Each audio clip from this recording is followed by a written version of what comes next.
So I'm here having to re-record this entire video because I found out the simplest way. I didn't have my microphone plugged in all the way. So I apologize to those that had to endure the last video for the most part. So what I'm going to do, I'm actually going to repeat that, but for those who have seen this video before, I'm actually going to add some tidbits to it that we will later dive into in some other videos.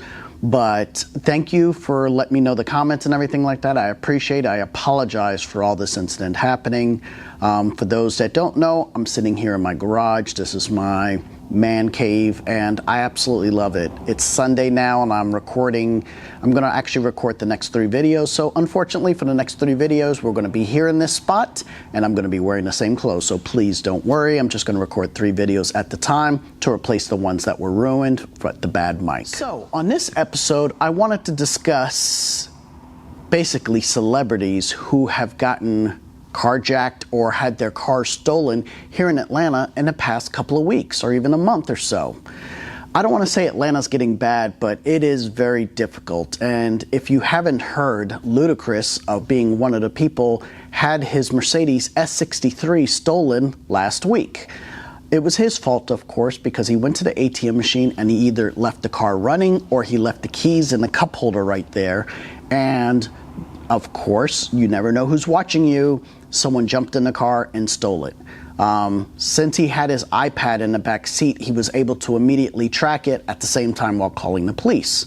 Within 2 hours, they tracked all of his personal items, which the criminals must have gone downtown Atlanta, taken the items, transferred them into another car, then taking his Mercedes to a parking deck, which they do all the time. They do this because if you isolate a car in a parking deck with a lot of metal around it, if the car has built-in GPS, that will not be able to read the signal on where this car is. But apparently it worked because, or it didn't work because the police were able to find the car in less than 24 hours and get it returned to Ludacris. Now, by tracking his iPad, he was able to get all of his personal property back too. And in addition, they were able to find other bags that had been stolen out of other cars. Now, we spoke about last week Tyrese, which I'll get into in a minute, but I want to back up a little bit. We personally are getting affected by cars getting broken into ourselves. And I'm going to jump around a little bit, but we've had in the past 2 weeks probably 4 to 5 cars get broken into, and it's becoming a serious problem. The next person was Tyrese. Tyrese actually had his Range Rover stolen exactly 1 month before Ludacris had his car stolen. So Ludacris had his S63 stolen. Tyrese had his Range Rover stolen. And he did get his car back, but to his fault or fail, he left his keys in a cup holder too. And he returned home on his given night at 1 o'clock in the morning. And at 2 o'clock in the morning, someone stole a Range Rover. Now, Range Rovers, I feel personally, I haven't looked it up, but I'm pretty sure Range Rovers are #1 on a list of getting stolen, at least here in Atlanta. So here's something that is going on. Atlanta had 100 cars that were stolen in the month of January. And of those 100 cars, 70 of them had their keys in the vehicle or those cars were running. So in a sense, it's not the fault of the criminal, yes it is, but it is the fault of the customer for leaving the keys in ignition. You can prevent all this, and this is again Alex's PSA, and I'm going to give you a lot of these throughout a lot of the videos. Do not leave your keys in the vehicle. I do not care where you live. I don't care if you're in the North Georgia mountains. I don't care if you're in some obscure small town. Do not leave your keys in the vehicle. You never know who's going to steal them until your car is stolen. So please, always make sure you lock your vehicle. They put locks on these cars for a reason. And then number 2, make sure you lock your house up too. If you have an alarm, that's something separate, but make sure you at least lock your house and make sure you lock your vehicle. This is safety for all, and this will prevent things from happening. Now, the next one, obviously Tyrese got his car back. He was caught slipping, and I'm sure now he takes his keys with him everywhere he goes. The next person, her name is Sarah Blakely. A lot of you guys might not know of her, but if there are any women, probably the 2 or 3 that watch, show that Sarah Blakely is a person that owns a company called Spanx. Spanx are basically undergarments, slimming undergarments that are for women and, of course, a few men also. She was probably in 2012 the youngest billionaire self-made, and she actually lives here in Atlanta. Anyway, she was driving, she got back to her headquarters, Spank headquarters, she parked her Range Rover, and little did she know there were criminals that were 2 or 3 cars down. She left her keys in the cup holder, and you want to guess what happened? That's right. They stole her vehicle. So they stole her Range Rover. She's just happy that nothing major happened or anything like that, but she was able to get a new vehicle. I don't think it was tracked down or anything like that.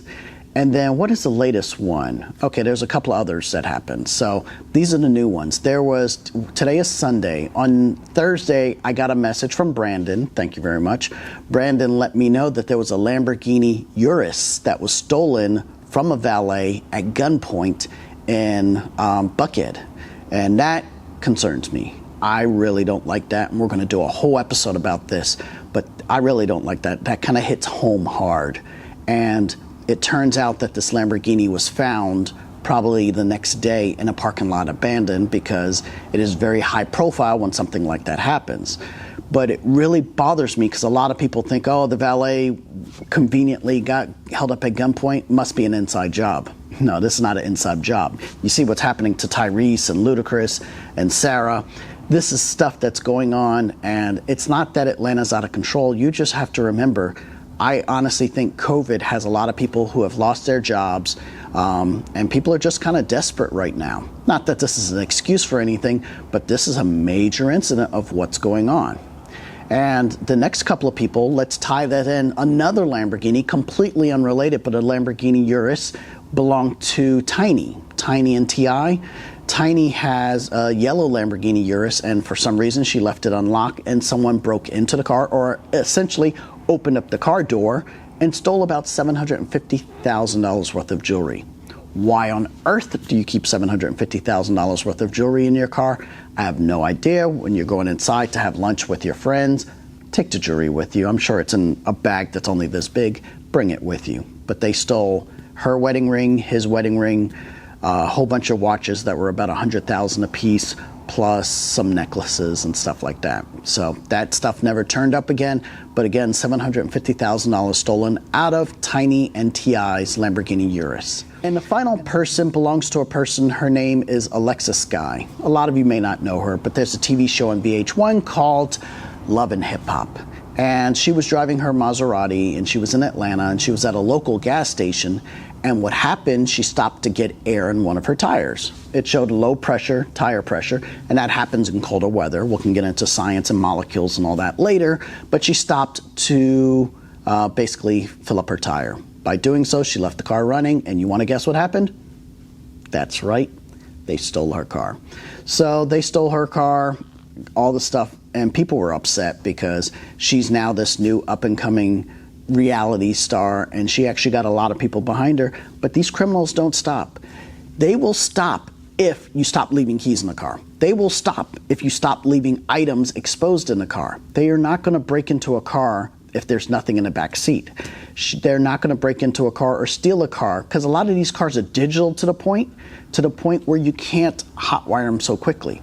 But remember, with all these smart keys, remember our other episode, smart keys are really dumb. This is another easy way for these criminals to steal the cars.